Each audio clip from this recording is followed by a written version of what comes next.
Hello everyone.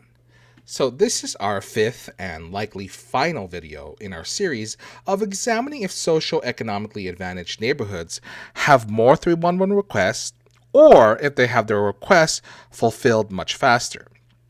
As a reminder, links to both where I got my numbers from as well as the corresponding Tableau file are provided in the description below. So click there if you want the URL. So for the fifth video in this series, we are specifically looking at language and its impact on 311 requests. Now, there are four hypotheses concerning language. Our first hypothesis postulates that neighborhoods that speak English well have more 311 requests. On the other hand, hypothesis 2 postulates that neighborhoods that don't speak English well have less 311 requests. Maybe people that speak English well are more inclined to focus on first world problems than people who don't speak English well. Further, it's possible that people who don't speak English well are simply less apt to report 311 issues because of communication concerns, such as concern of being misunderstood. Hypothesis 3 postulates that those neighborhoods that speak English well have their 311 request handled more quickly. Conversely, hypothesis 4 postulates that neighborhoods that don't speak English well have their 311 request resolved more slowly. It's possible that there is a bias against people who don't speak English well, which means that the city or local government would be less apt or inclined to help them out. Now let's switch to our Tableau file where we draw our analysis. I apologize. Hold on. There we go.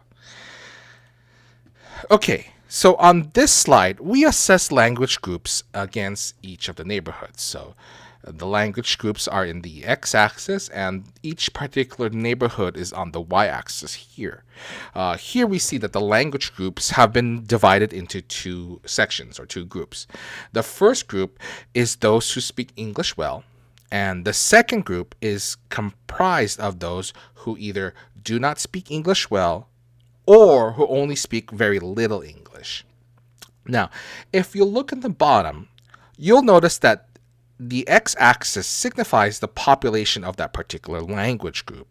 If you notice, though the group that speaks English well has the longer x-axis of 70K. Meanwhile, the other language group of not speaking English well only has the x-axis go up to 30K. Hence, we can conclude that the majority of people in Los Angeles speak English well, at least when you compare it to those who only speak a little English or who don't speak it at all. In this slide, we perform a regression analysis based on the two language groups and the sheer count or amount of 311 requests. Fortunately, running the regression led to great values, as both the R-squared values and the p-values of both groups were very good. Both groups had p-values within the acceptable threshold.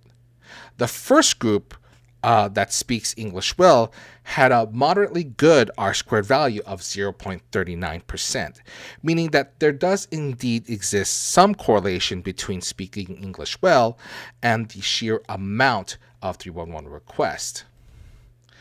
Going back to our PowerPoint, this we can see that the results of the regression are in line with hypothesis 1, which again postulates that neighborhoods that speak English well have more 311 requests, and this is due to the existence of the correlation as shown by the regression analysis.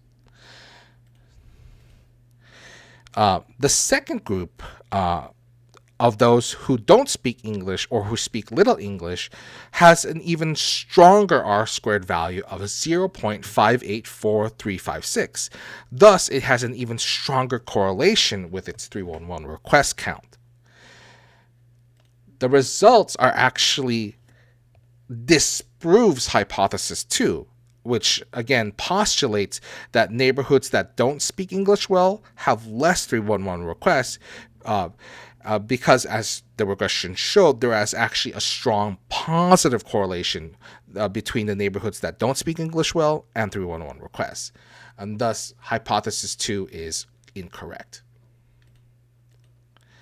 Now let's go to the last and final slide, and where we do a regression against the individual language groups and the 311 request resolution speed. Unfortunately, when running the regression as is, the Speaks Good English language group has a higher p-value than the acceptable threshold of 5%, meaning that we could not either prove or disprove the correlation between speaking English well to the 311 request resolution speed. On the other hand, the group that represents those who don't speak English well did have an acceptable p-value, as it was below the 5% threshold.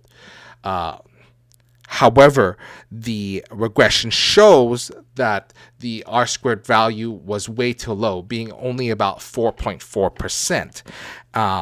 Thus, there is little correlation between not speaking English well or speaking very little English to how quick 311 requests are resolved. And so if we go back to our PowerPoint, we can see that hypothesis 4 is actually, I think it's correct, right? Yeah, hypothesis 4 is correct because